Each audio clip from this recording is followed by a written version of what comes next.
joined the FBI, you had very strong opinions about what the FBI was hiding regarding Jeffrey Epstein. In a September 2023 interview with Glenn Beck, you said the Black Book is under the, quote, direct control of the director of the FBI. In December 2023, you said, let us know who the pedophiles are. Even for a short time after becoming FBI director, in February of 2025, you tweeted, quote, there will be no cover-ups, no missing documents, no stone left unturned. In June, you told Joe Rogan, quote, we've reviewed all the information, we're gonna give you every single thing we have and can.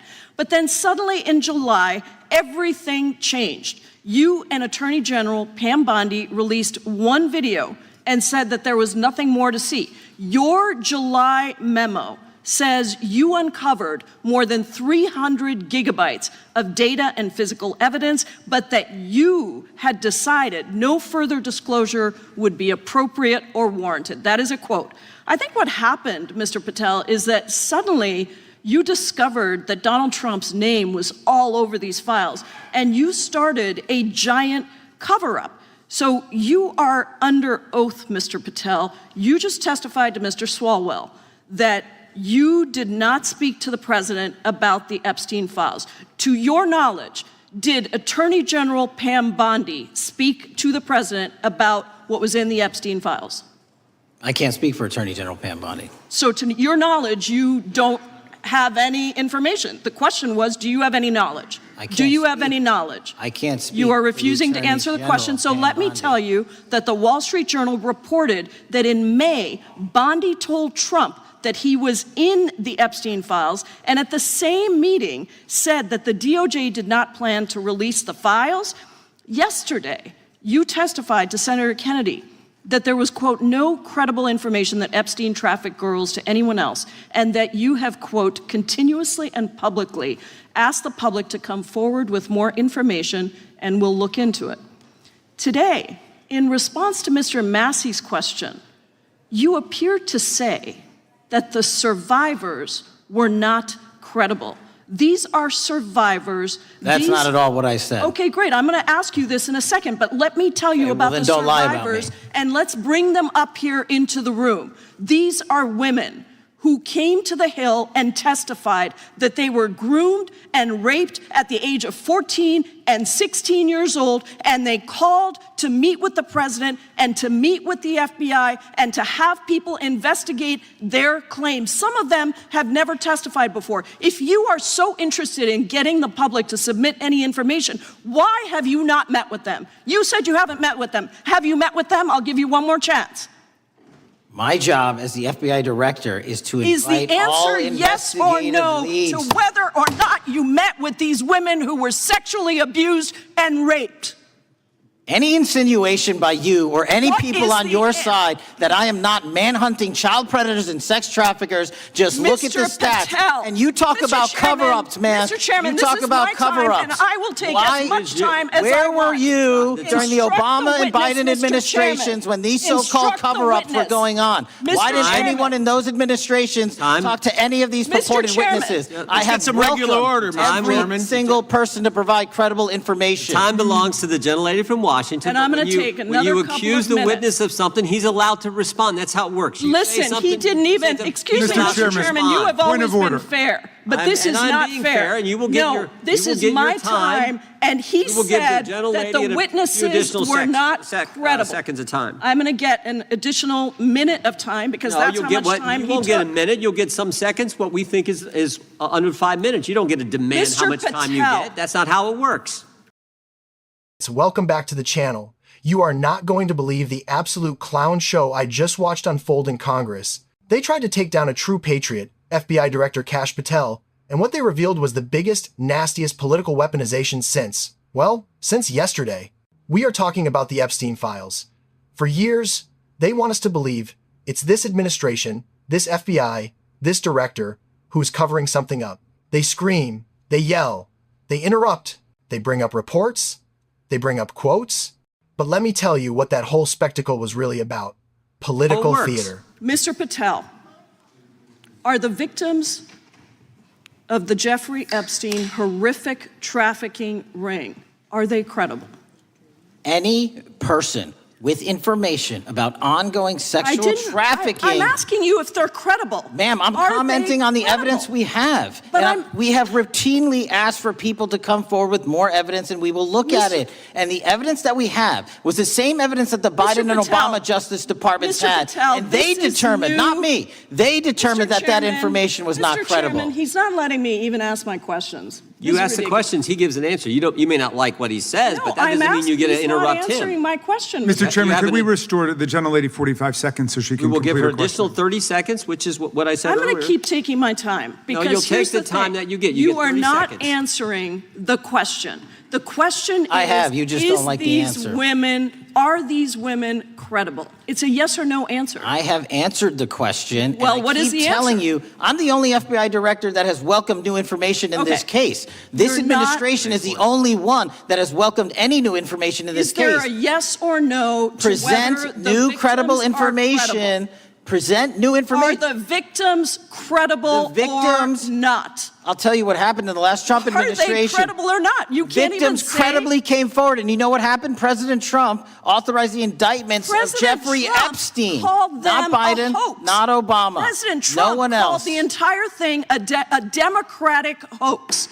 So I would like to ask you. The gentlelady's time has expired. I gave her the additional 45 seconds she requested. The gentlelady yields back. The gentleman from New Jersey is recognized for his 5 minutes. If you would meet with the women who were sexually abused and raped and groomed at the ages of 14 and 16 years old. Are you going to cover up? Are you going to continue to cover up for the rich and powerful men, including those that might be on this committee? I can yell too, Mr. Chairman, but I don't want to yell above this. The time belongs to the gentleman from New Jersey. I appreciate the gentlelady yielding back. Are you going to allow them to testify, Mr. Patel?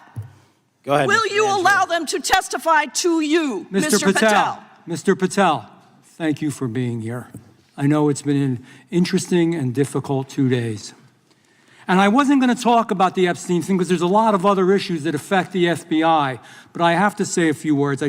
I've sat here, I've listened to this, I've watched it, and you know, my Democratic colleagues are so concerned now, Mr. Patel, all of a sudden. Where were they last year? Where were they the year before? Where were they the year before that? Where was the last president in any of this? Well, all I know, the only thing I see is a single letter from the ranking member that was sent in 2019 that he didn't like the plea deal, and some people signed on to that. Most of the truth, the real truth, let's be honest, let's be intellectually honest. The real truth is we didn't hear from them at all. Anybody of them. Hardly any of them ever mentioned it. Some of them didn't mention it at all until the beginning of this year. Earlier in the year it started. Not one Democrat asked Director Wray. We all remember Director Wray was here.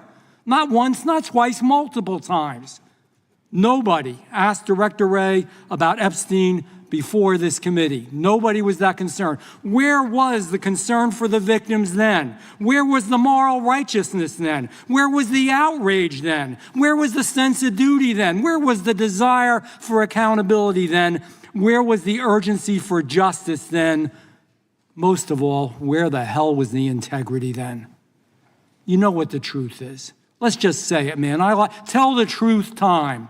The truth is, it's politically useful for them to try to do this now, even though they didn't give a damn about it in the past. And you know what? That's an insult to the victims, and that's an insult to America. Continue to do the work you're doing. Continue to uncover what needs to be uncovered. One real quick thing before I say anything to 9/11.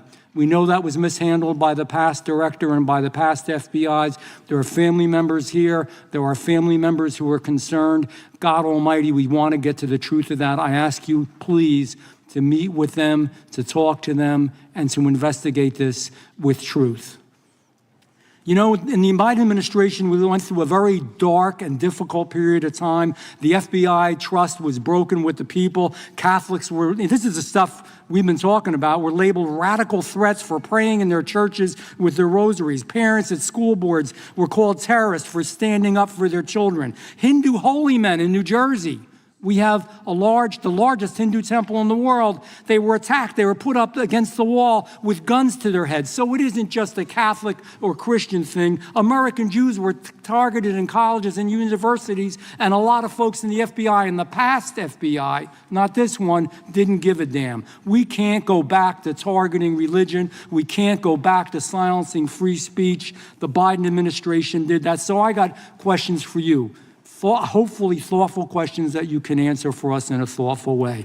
How is this FBI now, under your leadership, how are we restoring trust for Catholics, for Hindus, for Jews, for parents, for all the other, for just American people that were targeted by FISA because they had a different viewpoint? How are we restoring that trust in the FBI? In multiple ways, sir. One, and maybe most importantly, is through transparency and providing the American public with the material so they can see, read it themselves as to what the abuses were in the past, whether it relates to the Catholic memo or the Hindu incident you talked about at the largest temple in North America.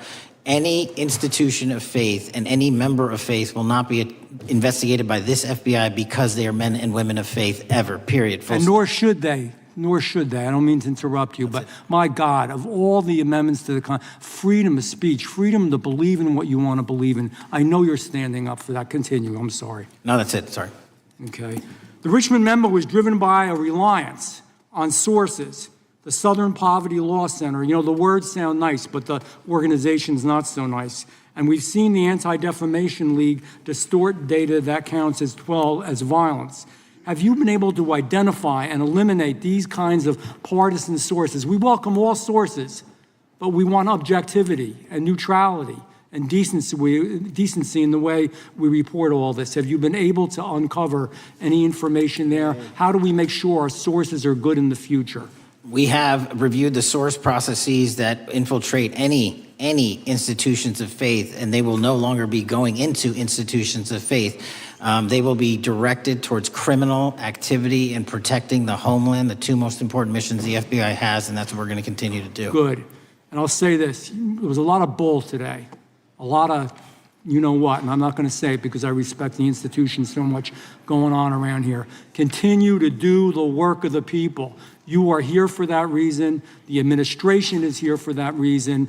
It was weaponized and politicized, the FBI, in the past.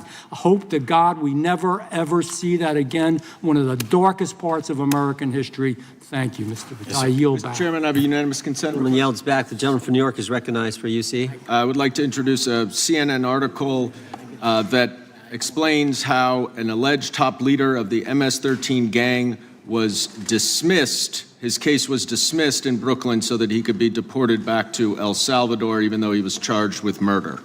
Without objection. Mr. Chairman, I have some unanimous consent The lady from requests. Washington is recognized. I ask unanimous consent to enter into the record an article titled "Justice Department Told Trump in May that his name is among many in the Epstein files." Without objection. I have another one that is a July 2025 article by the New York Times entitled "How a Frantic Scouring of the Epstein Files Consumed the Justice Department," stating that DOJ and FBI employees reviewing the Epstein files were instructed to flag any mentions of Trump and other celebrities. Without objection. And I have another unanimous consent request to enter into the record an August 2025 article by The Guardian entitled "Ghislaine Maxwell Hinted at Epstein's Ties to Trump Officials. Why Wasn't She Pressed for Names?" stating that Maxwell told Deputy U.S. Attorney Todd Blanche that some of the, quote, cast of characters around Epstein are in Trump's cabinet. Without objection. Chair now recognizes the gentlelady from Pennsylvania. Thank you, Mr. Chairman, and thank you, Mr. Patel, for coming before us to testify today. I am concerned by your repeated claims that you're not able to disclose anything further about the Epstein investigation and files, and that there's no evidence of a broader conspiracy or other people who should be charged, because the American people aren't buying that you've been transparent or that there's nothing further to be seen. In your exchange with my colleague, Mr. Roy, you reiterated something that I heard you say yesterday in your Senate testimony, and that is, under your direction, the FBI will always follow the money. Is that right? The money, did you say? Yes. Yes, you said you'll follow the money. That's great. And just now you said you welcome the opportunity to investigate new evidence. So there has been significant recent reporting just in the last couple of weeks that after Jeffrey Epstein was arrested, 4 major banks flagged more than $1.5 billion in suspicious transactions connected to him that suggested a massive conspiracy related to his child sex trafficking activities. Director Patel, has the FBI reviewed the $1.5 billion in suspicious bank transactions flagged to the government relating to Epstein and his co-conspirators? I know the FBI has reviewed numerous SARs. I don't know the totality of that number. Okay, can you provide us with that number? I'll get back to you. Okay. And have you initiated any new investigation of those bank transactions since, say, September 8th, when the new reporting came out? I'll check with the Treasury Department because they're the lead on that. Okay, so Director Patel, how many individuals or entities has the FBI interviewed, subpoenaed, or compelled to testify? Can you give us those numbers with respect to these bank transactions? Not off the top of my head. I'll have to work with Treasury. Okay. We're concerned, you see, because you say you're going after child predators, but we are. Obviously this is how you follow the money, is if you follow the bank transactions that apparently enabled the child sex trafficking. Would you agree? It's one of the valuable investigative tools is to follow the money. Okay. Have Jeffrey Epstein's victims have asked us to ask you whether or not you've investigated Epstein's lawyers, the lawyers who facilitated those payments. Have you subpoenaed or questioned any of those lawyers? So in 2018 and 19, what I recollect is many, if not every one of those lawyers was part of the investigation. But you weren't there at that time, I wasn't right? there. Okay. So can you get us the names and the numbers of who was investigated then with respect to those lawyers? As long as I'm allowed to release it, absolutely. Okay. Well, if we provide you with subpoenas, I assume you can release it. Is that right? We have a current subpoena and we're working with Congress to provide it. Okay. You've said that the Acosta investigation had an original sin. Mm-hmm. What do you mean by that? Basically, if you're looking at an actual pedophile ring, what you should not do is limit the time frame in which you're legally able to collect information. So search warrants that Mr. Acosta utilized in 2006 and 7 leading to the 2008 plea agreement had a very specific narrow window of years, I think 3 or 4 years. And so information pursuant to legal process wasn't collected for 10 years or 15 years or 20 years. It also, subpoenas were not sent out to hundreds of witnesses at the time, hundreds of victims at the time. None of that was done. None of these people were put in grand juries. And so the totality of information from the jump, instead of being this big, was like this. And that, in my opinion, is not how you run an investigation if you're trying to break a sex trafficking ring. So you're now in charge of the FBI. Why haven't you done that investigation? Great question. And here's the answer. Simply because I am not able to go back 20 years and collect information that the courts had decided was already subject to search warrants. They have said this was the investigation. There's a non-prosecution agreement out of that plea. And when the case was reopened, and this is where it comes into play, when the case was reopened in 2018 and 2019, the search warrants, again, were limited to the conduct of Jeffrey Epstein. Now, whether that's right or wrong, that's a different discussion. But I'm telling you, that's the information we reviewed. I think that is a different discussion. And I think the discussion we'd like to have today is why you aren't following the money with respect to the broader conspiracy that it has been reported in the New York Times and elsewhere, and that if you really want to attack the issue, if you wanted to attack the issue, if you wanted to get to the bottom of it, if you wanted to disclose what really was involved in the Epstein files, the Epstein cover-up, that you would be taking very different actions that you are today. I do want to seek unanimous consent to enter into the record the New York Times September 8th, 2025 article, How J.P. Morgan Enabled the Crimes of Jeffrey Epstein. Objection. And also an article dated July 17th, 2025 in the Epstein case, Follow the Money. Objection. Okay, thank you. Think about this. The Democrats, the same people who are suddenly so concerned about the victims, where were they? Director Patel's defenders laid it out perfectly. Where was the outrage? Where was the sense of duty when Director Wray was sitting there year after year under the Obama and Biden administrations? Silence. Crickets. Not one mention of Epstein. They didn't care about justice then. They didn't care about the victims then. It was only a Democratic hoax. Remember that? Now, all of a sudden, when Kash Patel, a man who swore to uncover the truth, a man who worked for President Trump, is in charge, now they care. You know what that is, folks? That is the definition of political opportunism. They're using the victims, the legitimate victims of horrific crimes, as a political shield to attack this administration. It's an insult to America, and frankly, it's an insult to the survivors they claim to champion. Let's talk about the facts Patel put out there. He said, "The evidence we have was the same evidence that the Biden and Obama Justice Department had. They determined it wasn't credible enough. They created the original sin oustas plea deal that limited the investigation to a tiny window, letting all the powerful elite off the hook." Kash Patel is the only FBI director in years who has said, "Send us the new credible information, we will look at it." And when he points out the obvious cover-up was under the previous non-Trump administrations, the lefties throw a fit. They cut his microphone, they interrupt him, because the truth hurts their narrative. But the most important part of that entire hearing, the part the media won't cover, was Patel's promise to restore integrity to the Bureau. No more targeting Catholics for praying with rosaries. No more calling parents domestic terrorists for speaking up at school boards. No more using partisan, politically motivated sources like the Southern Poverty Law Center. The FBI will no longer investigate men and women of faith. That is what a real director, a director who understands the Constitution and the freedom it grants us, sounds like. We have to hold him to it, but the change in tone is monumental. This is about de-weaponizing the FBI. This is about restoring trust. Do I want every single answer about the Epstein files? You bet I do. Do I want Patel to follow the money on that $1.5 billion in suspicious transactions? Absolutely. But here's the bottom line. The same people who covered it up for years are now screaming cover up to protect themselves and their cronies. Don't fall for it. We need to support the patriots like Kash Patel who are trying to clean house and hold the real abusers of power accountable. Drop a comment below. What do you think is in those files? Hit that like button, subscribe, and share this with every single patriot you know. The fight for transparency is on. I'll catch you on the next one. God bless America.